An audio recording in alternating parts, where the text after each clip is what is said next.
Hello, I have some exciting ephemera to share, and this is turning out to be such an interesting thing. So I'll start from the beginning. So on the same day that I received some very happy, charming mail, some charmingly happy mail of these two vintage sci-fi books, it's Philip K. Dick. Look who it is.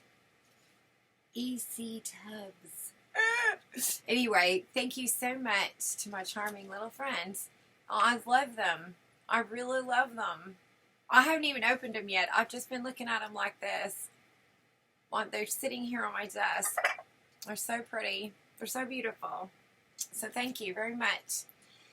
Oh, and my sweatshirts. I have my Joan of Arc-esque sweatshirt as well. Thank you.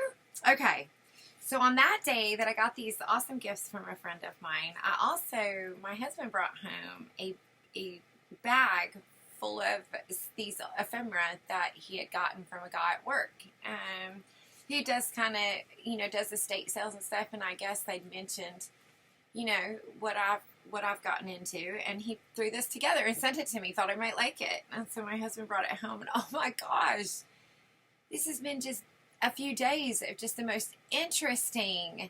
I feel like a detective in a way, or like it's almost like, and here's where I'm going to get into what this project is going to turn into. So I'm really going to ask my friends to help me with this one, and I mean, help me as in, I don't know, I want this to look so nice. I don't want to mess it up, so I really want to make sure that I do it correctly. I'm still fairly new, and my other journals have not been so great, and so I've been practicing here and there, but this one to me will be really special, and I don't want to make too many mistakes along the way, so I've been watching so many people so I can learn. Anyway, this follows a young teenage girl from 15 years old, what I can discover, to getting married. I don't know what age she was when she got married because I forgot to even check the dates on there. But I got a stack. I put them in here because I've been reading through them. These are the ones I've read. These are the ones I haven't. And I also dated them first so that I could read the story as it was unfolding. So this young woman at 16 years old went and spent a summer in Monterrey, Mexico for a summer school in Mexico. And it's got so many neat things. It's got the brochure from the summer school, so I can put this in the journal. I mean, a lot of the ephemera is here for me already. And then I also have, look at this train ticket thing. Have a Pepsi, and isn't that fabulous? And this was July 10th. This is all from 1958. It was the summer of 1958. And then inside, you've got the Greyhound ticket. Now, I also have, which was so cool, because when you're reading the letter, she talks about buying these things to send home to her family. And when she comes home, there's still the paper of all the items that she purchased while there during these, 4 weeks or 3 weeks, 4 weeks. And what she brought back with her. She discusses this knife. She describes it in the letter. And the shirt, she describes in the letter, the chess set as well. So without the letters, you wouldn't even understand how cool these things really are. So that's really neat. And that was, so I've been sorting. So I put everything that went along with kind of that travel in there. There's also a postcard. There's several postcards. They're not written on, so clearly they were just something she picked up as a memento. But this one has a matador on it. Interestingly enough, she begins to date a very famous matador in Monterrey, Mexico in 1958. And I'll show you some of the other things. She talks about him. His name is Fernando. Oh, the cigarettes. Let's talk about this. Now, this is the only pack. There's several more, but this is a vintage pack of Salem cigarettes, and the only one that didn't have a name on it. I'll show you. When she must have smoked with the guy or something, and then she wrote like Fernando and the date on the pack of cigarettes. It's so neat. Okay, so there's the little calendar. It's blank on the back. And here is the catalog. On July 13th through August 23rd of 1958. And I'll flip through the catalog because it's kind of neat. So I have, you know, pages. I'm thinking these could be pages to put to use, as well as the pamphlet. And I'd love to, I'm so inspired by all of the late, the late, I don't know, the ladies, the people I've seen, do the storybooks. I think storybooks are so much fun, and I think I want to turn this into a storybook, a snapshot moment of this young lady's life. Also have her vaccination here from right before she left to go to Mexico. That was just an empty envelope, but still had the postage on it. You can see the date there, so that could be a page in there. There's a few other little things. There was lots of tape. I don't know if you can see that one still hanging on, but as they've fallen off, I've been collecting them. This is a little birthday party invitation. Oh, there it went. So, I'll get that. There's no date on it, but you can tell this was really neat. I'll tell you what is neat about this.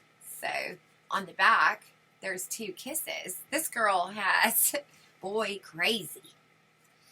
And on here, though, the invitation says, this is November 24th, 1956. It was a Saturday. It says, wear blue jeans, because we will go to Lake, I'm not sure, from my house and eat supper. So she's from Louisiana. No, not Louisiana. I'm sorry, Tallahassee. Somebody, I think there is a note in here that references, one of the letters says LA, and I don't think they're LA. I think they're, and then there's a little announcement for a baby that was born. And I just put those 2 things in that envelope together. I do have some of her high school and college stuff. What can I do with you for a minute? Oh, you can lay there. This is from the Florida State University. It's from a guy named Milton. I mean, this is, you know, like a hope chest of memories here. What's going on here?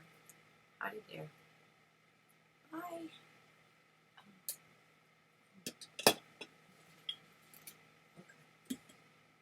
And so in this pile, there's also, this is the man she ended up marrying.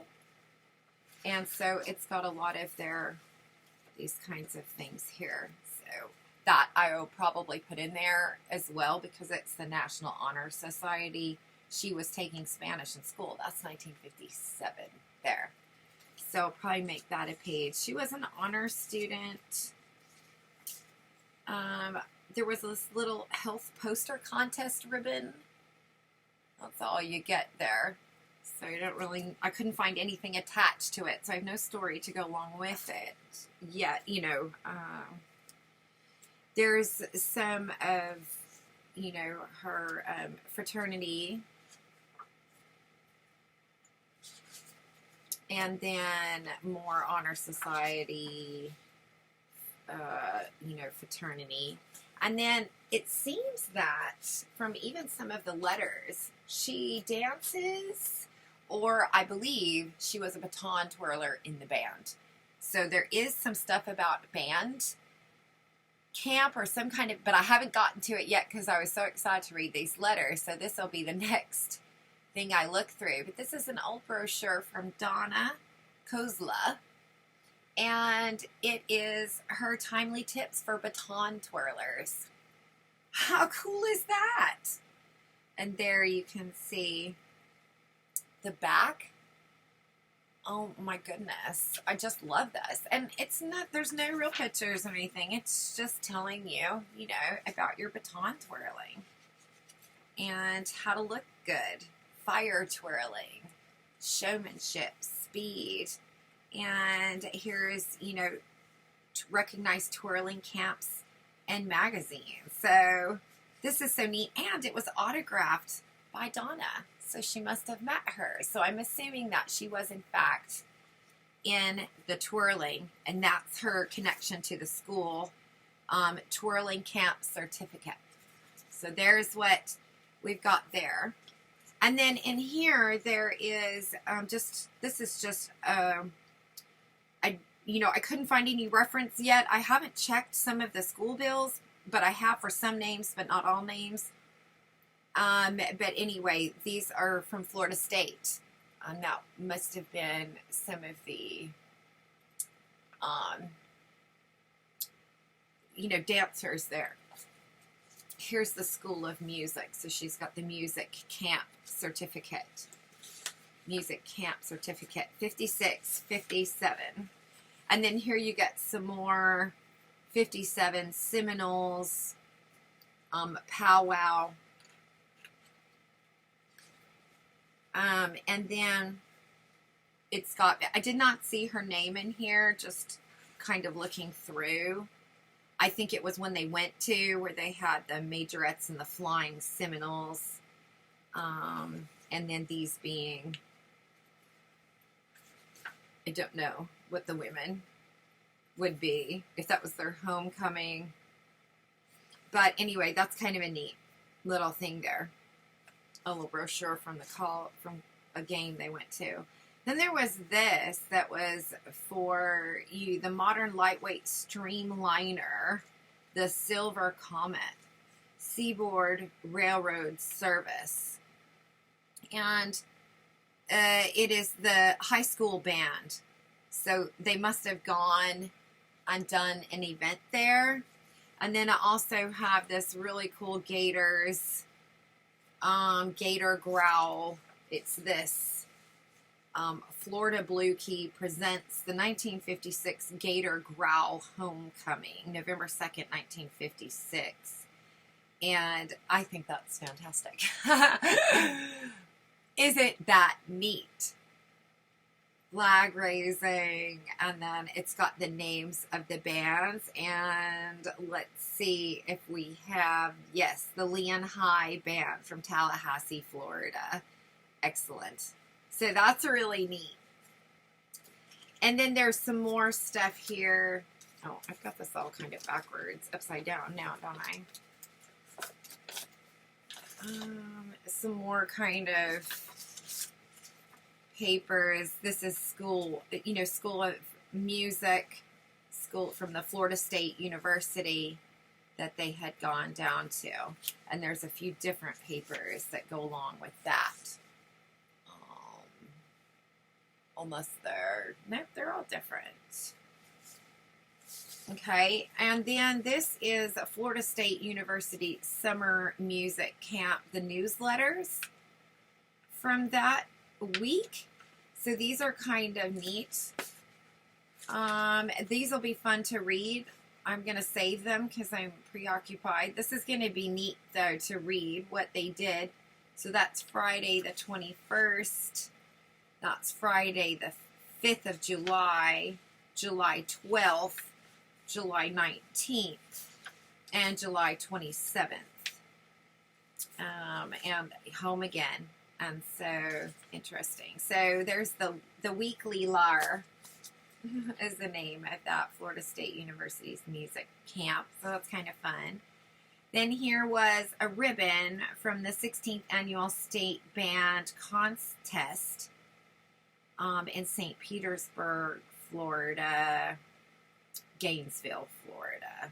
And that was a ribbon.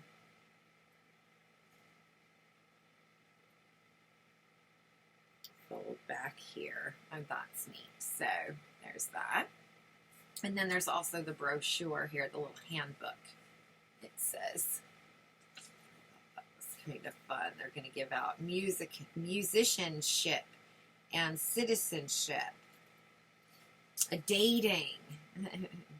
Music campers may date other music campers, but no dates with people outside of music camp can be permitted. In supervising the activities of large camp student body, the administration feels that it cannot take responsibility for the welfare of students who date other students outside the jurisdiction of music camp. Oh, how fun. Now, when she's in Mexico, let me just tell you, she is dating everybody. It's quite Fun. Okay, and then another band in memory of Henry Fillmore band festival that took place